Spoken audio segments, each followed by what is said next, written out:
Hello students, welcome to लिम्बा classes. तो आज जिस टॉपिक के बारे में हम चर्चा करने वाले हैं, जो हम बात करने वाले हैं, ये एक बहुत ही इम्पोर्टेंट टॉपिक है। वो है एमए हिस्ट्री से रिलेटेड। इग्नू का एक पेपर है, उसमें एक बहुत ही इम्पोर्टेंट क्वेश्चन बनता है पुनर्जागरण से संबंधित। तो उसके ऊपर हम आज अच्छे से पढ़ेंगे। वैसे ये MHI 02 का पहले यूनिट का ही क्वेश्चन बनता है, और वैसे आप अगर यूपीएससी की तैयारी करते हो तो भी इसमें पुनर्जागरण बहुत इंपॉर्टेंट टॉपिक है जो आप पढ़ते हो। इसके बारे में हम अच्छे से पढ़ने का प्रयास करेंगे। तो क्या है पुनर्जागरण, रैंशा क्या है? तो इसमें इसकी जो टाइम पीरियड शुरुआत मानी जाती है वो मानी जाती है 14वीं शताब्दी से 16वीं शताब्दी के बीच में। जो जैसे जैसे मैं पॉइंट बोलूंगा ना, मैं पॉइंट वाइज बोल रहा हूँ, ठीक है। आप ट्राई करना कि उस चीज को कैच करने की, ठीक है, ताकि ना आप वो पॉइंट अगर यूज करोगे, मतलब आपको पॉइंट वाइज लिखने की आदत हो तो बहुत बेटर है। नहीं तो आप वैसे भी लिख सकते हो, फ्लो चार्ट के माध्यम से भी लिख सकते हो। अच्छे से मतलब जो वर्ड्स यूज कर रहे हो ना, उन वर्ड्स को ध्यान से सुनना, ताकि उसका यूज करके आपको अच्छे मार्क्स मिल सके। इग्नू में फ्लो चार्ट का यूज जरूर करना, अच्छे मार्क्स मिलेंगे।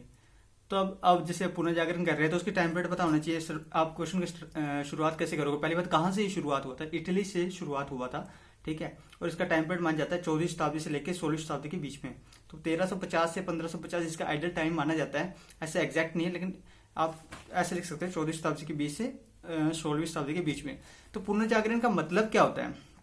इसका मतलब होता है कि फिर से जागना, ठीक है। पुनर्जागरण मतलब फिर से जाग रहा है, ये इसका मतलब है। लेकिन इसका मतलब यही थोड़ी है, इसका तो बहुत ही मतलब बड़ा मतलब है। इसमें आपको समझना होगा इसका क्या इसके डायमेंशंस थे। मतलब जब एक हिस्टोरियन था, उसका नाम था लियोमैंड।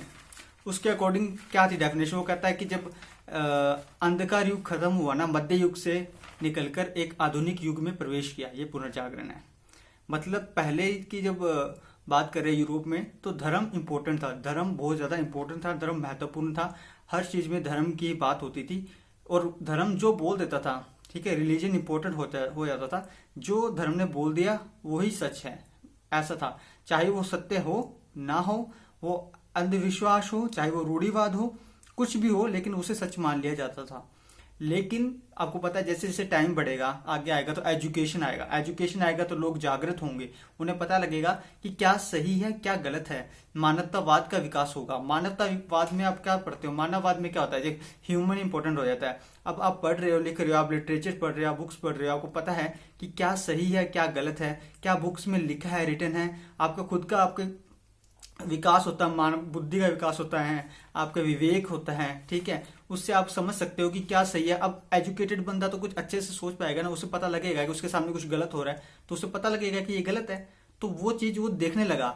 धीरे धीरे अब क्या हुआ कि टाइम के साथ टेक्नोलॉजी आई, प्रेस का हुआ, ठीक है। और जो खुद की जो कहते हैं ना बौद्धिक क्षमता का विकास हुआ, ठीक है। इंसान में विवेक का गुण आने लगा, बुद्धि का विकास हुआ, धर्मनिरपेक्षतावाद का विकास हुआ। पहले क्या था? धर्म इंपॉर्टेंट था, मतलब जो धर्म ने बोला वही सत्य है। लेकिन बाद में धर्मनिरपेक्षतावाद आया, तो फिर इंसान खुद की बुद्धि से काम लेने लगा, खुद की इंटेलिजेंस से काम लेने लगा। तो उससे क्या हुआ कि जो पुराने जो धर्म की जो जड़ें थी ना, जो रूढ़िवादी जड़ें थी, जो पहले चर्च का मतलब वो था, क्या कहते हैं कि सुप्रीम था, ठीक है। जो चर्च कहता था वही सही होता था। लेकिन बाद में मानवतावाद का विकास हो। तो इसके मैं आपको थोड़ा पॉइंट बताता हूँ कि कैसे कैसे किन किन फेजों में इनका डेवलपमेंट हुआ। कला, देखो, जब पुनर्जागरण हुआ तो कला का विकास हुआ, आर्ट का, कल्चर का, लिटरेचर का, साइंस एंड टेक्नोलॉजी कह सकते हो आप, बिल्कुल उसका, प्रेस का, एजुकेशन का, नई नई चीजें आई। तो इससे इन चीजों से, इन्हीं चीजों का जो डेवलपमेंट हुआ, ये पुनर्जागरण के एक फेजेस है, ठीक है। उसके बाद आप देख सकते हो जैसे पहले ही इटली में आया था, फिर जर्मनी में फैला, फ्रांस में फैला, इंग्लैंड में फैला। फिर धर्म और परंपरा, धर्म, रिलीजन और ट्रेडिशन थे, उसको मुक्त करवा के फैक्ट बेस्ड बात पे मतलब जोड़ दिया गया। पहले क्या कहता था? धर्म ने बोल दिया, हाँ जी, तो ये सही है। अब कहते हैं फैक्ट इंपॉर्टेंट हो गया। फैक्ट क्या है कि ये बात सत्य है, ये प्रमाणित है, इस बात का फैक्ट क्या है? फैक्ट इंपॉर्टेंट होने लगा। धर्म और परंपराओं से मुक्त होकर तर्क को बढ़ावा दिया। तर्क, बिल्कुल ये लाइन एज इट इज लिखनी है, ठीक है। फिर आप लिखो मानववाद, मैंने आपको बताया। व्यक्तिवाद, फिर व्यक्ति इंपॉर्टेंट होने लगा, ठीक है। पहले धर्म इंपॉर्टेंट था, फिर धर्म से निकलकर हम धर्म निरपेक्षतावाद की तरफ गए। धर्म निरपेक्षतावाद में इंसान खुद की बुद्धि का, विवेक का प्रयोग करने लगा, तर्क के आधार पर विचार होने लगा, तर्क सेंटर पॉइंट हो गया था, व्यक्ति सेंटर हो गया था, फिर व्यक्ति के कल्याण की बात होने लगी। पुनर्जागरण आया तो व्यक्ति का कल्याण इंपॉर्टेंट हो गया, व्यक्ति सेंटर में हो गया, बाकी डायमेंशन उसके चारों ओर हो गई। बाद में आएगा रिलीजन, बाद में आएगा सोसाइटी, पहले व्यक्तिवाद, व्यक्ति का कल्याण करोगे तो फिर समाज का कल्याण होगा। ठीक है, फिर आप मैंने कहा था वैज्ञानिक युग का सूत्रपात हुआ, जो साइंस एंड टेक्नोलॉजी का डेवलपमेंट हुआ था। फिर लियोमेड वाली आपको डेफिनेशन बताई। एक कोटेशन है बर्क हॉट का, उसने कहा नवीन संस्कृति का उदय, न्यू कल्चर आने लगा। बहुत ही बेटर, बहुत ही बढ़िया बात बोली कि न्यू कल्चर आएगा। न्यू कल्चर कैसे आया? देखो, जब एक तो था कि आप धर्म जैसे आप पढ़ रहे हो, आपको कुछ नॉलेज नहीं है, कुछ एक पादरी जिसे आप कहते हो वो थे, वो ही उन्होंने जो बोल दिया वो अपने हिसाब से धर्म की परिभाषा, भले वो धर्म में लिखा हो ना लिखा हो, अपने हिसाब से एक्सप्लेनेशन करने लगे, क्योंकि उन्हें पता है कि हम जो बोलेंगे उन्हें मानना पड़ेगा, क्योंकि धर्म उस टाइम सुप्रीम लेवल पे था, पीक लेवल पे धर्म था। उसके बाद सारी चीजें थी, जैसे धर्म कहता था मतलब जो वो एक्सप्लेनेशन देते थे उन्हीं को लोग मानने लगे थे। लेकिन बाद में क्या हुआ, धर्म क्षीण होने लगा, क्योंकि कल्चर जो पुराने कल्चर थे, एक जब अंदर मतलब आप खुद सोचो, कोई चीज एक्सट्रीम लेवल पे जाएगी तो फिर वो उसका पतन होने लग जाएगा।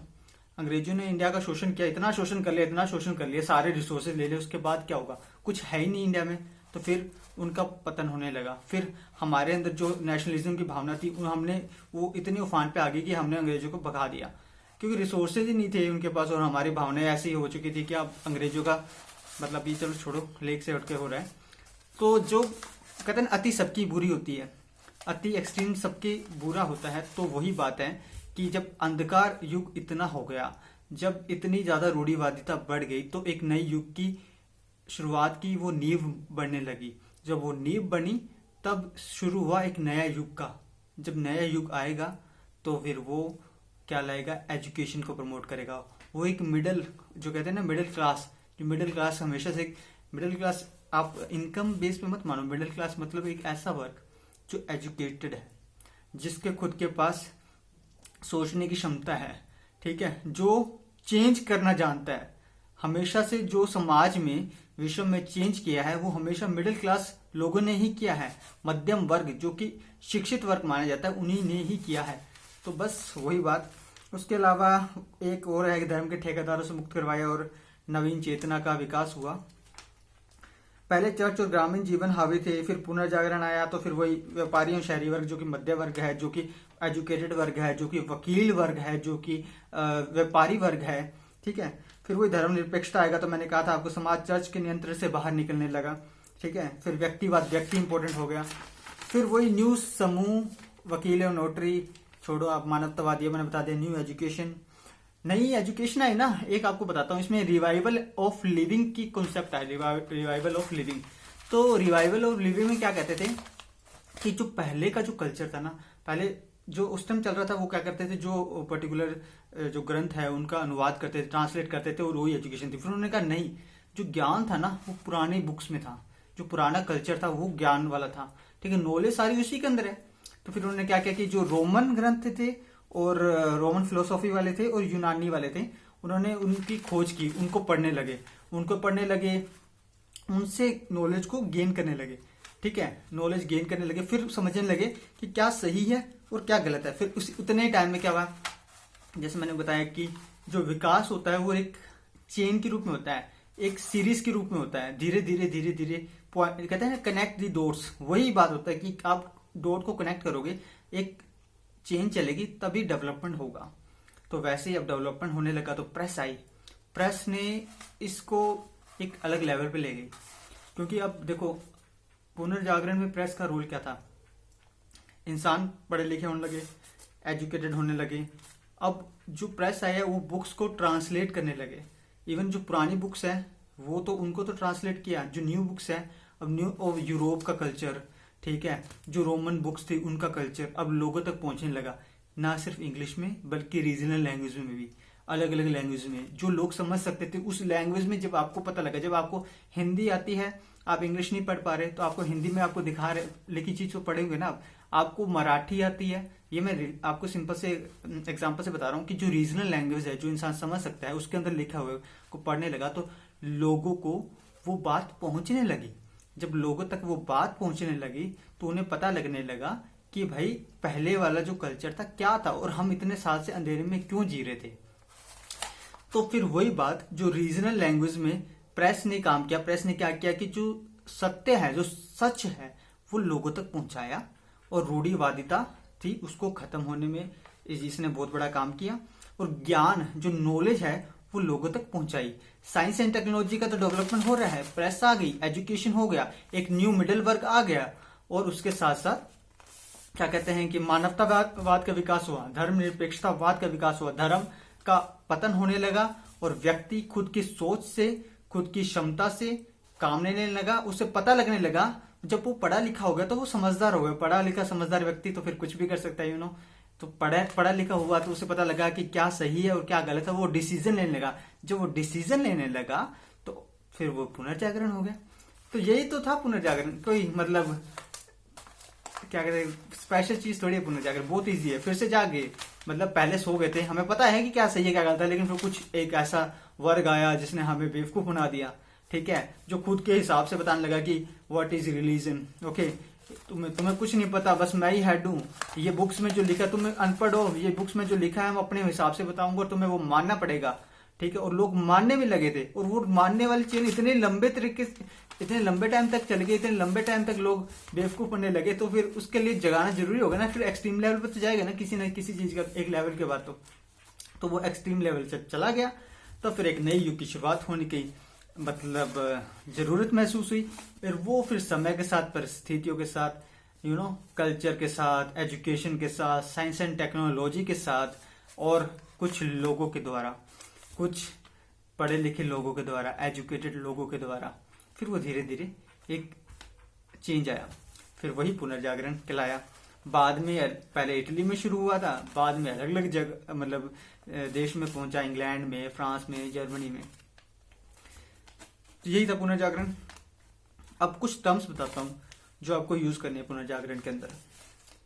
पहला आपको मानवतावाद, दूसरा व्यक्तिवाद, तीसरा धर्मनिरपेक्षतावाद, चौथा व्यक्ति के कल्याण पर बल, ठीक है।